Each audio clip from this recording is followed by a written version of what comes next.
আমি 72 বছর বয়স্ক, 72 বছর বয়স বুড়া চাচা, এরকম একজন বয়স্ক লোককে গত আগস্ট মাসে কালেমার দাওয়াত দিছিলাম। উনি হিন্দু। 2.5 ঘন্টা ওনারে বুঝাইছিলাম, বলছিলাম, কিন্তু উনি এটা বলে যে ঈশ্বর অদ্বিতীয়, ঈশ্বরের কোনো অংশীদার নাই, আমি প্রতিমা পূজা করি না। উনি এই কথাটা বলে, কিন্তু উনি কালেমা। আমি বললাম, চাচা, আমাদের সাথে আরো আলেমা ছিল, চাচা আপনি এই কথাটাই বলেন, এই কথাটাই বলেন, এটাই কালেমা। আপনি যেটা বিশ্বাস করেন এই কথাটা মুখে বলেন না, কালেমা আরবিটা বলেন, লা ইলাহা ইল্লাল্লাহু মুহাম্মাদুর রাসূলুল্লাহ, এটা বলেন। কত অনুরোধ করলাম, কামসি পর্যন্ত, বিশ্বাস করেন চাচার মুখ দিয়ে এই কথাটা বাইর করতে পারলাম না। কয় না, আমি এটা পড়তাম না। তখন আমি আমার সাথীদেরকে বললাম, হ্যাঁ এবার 72 বছর বয়স্ক একজন মুরব্বী, 72টা বছর জীবন পার হয়ে গেছে, অথচ তার জবান দিয়ে একটাবার কালেমা উচ্চারণ করল না। আর আল্লাহ তাআলা সেই কালেমা আমাদেরকে কত হাজারবার বলার তৌফিক দিছে। কত বড় নিয়ামত, কত বড় সৌভাগ্য যে আমি এক মুসলমান মায়ের ঘরে জন্ম নিয়েছি, আমি এক মুসলমান বাবার ঘরে জন্ম নিয়েছি। আমাদের কি যোগ্যতা ছিল? আমাদের কোনো যোগ্যতা ছিল এখানে? শুধুই কার দয়া?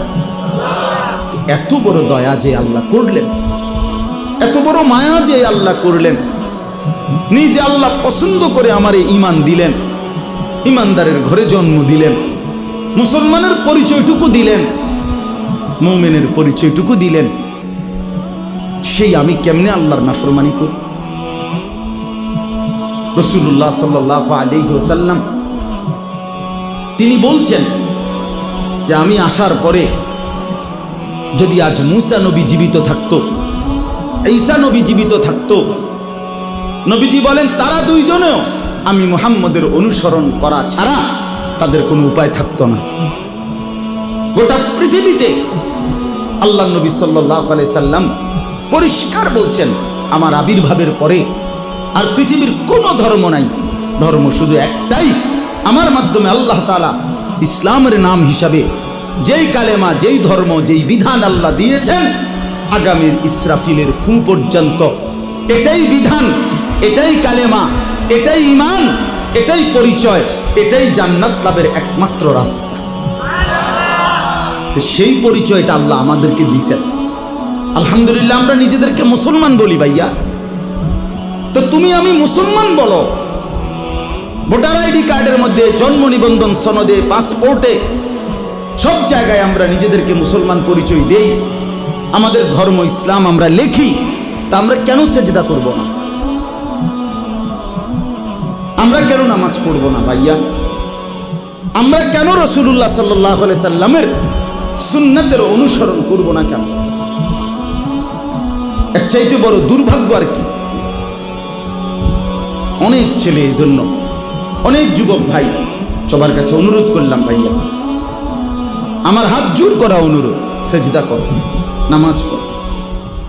সেজদা না করলে কোরআন শরীফে আছে, সেজদা যদি না করে তো ইবলিস, তার পরিচয় 1 ঘন্টা আগেও তারে কোনো ইবলিস কইতো না, শয়তান বলতো না। তার নাম ছিল মুআল্লিমুল মালাইকা।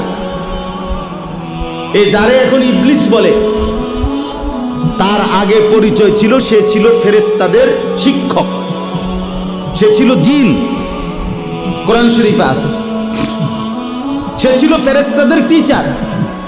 কিন্তু যখনই একটা সেজদা করে নাই, আদম আলাইহিস সালামকে সেজদা করতে বলছে আল্লাহ, তো কয়টা সেজদা করে নাই? একটা সেজদা না করার কারণে তার পরিচয় হয়ে গেল পরবর্তী মিনিট থেকে শয়তান। তাহলে এই জন্য শয়তানকে কেন শয়তান বলা হইল? সেজদা না করার কারণে। কথা বলেন না কেন? এই জন্য সেজদা না করলে শয়তান হয়। ইবলিস হয়, মরদুদ হয়, অভিশপ্ত, মালউন লানতের যোগ্য, রাজিম ঘৃণিত। এজন্য ভাইয়া তুমি কোনোভাবে দামি হইতে পারবা না।